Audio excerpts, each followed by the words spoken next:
Entonces llegó el momento donde Power Rangers de todas las generaciones se reúnen por primera vez para salvar a la Tierra.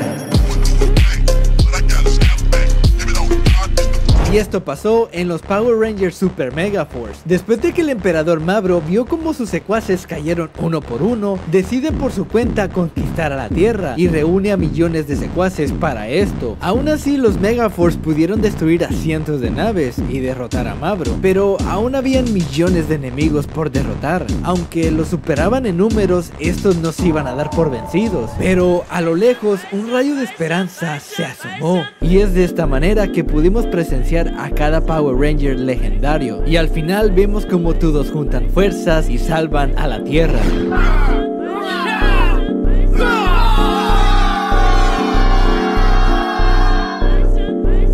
En ese momento, un gran resplandor se veía a lo lejos.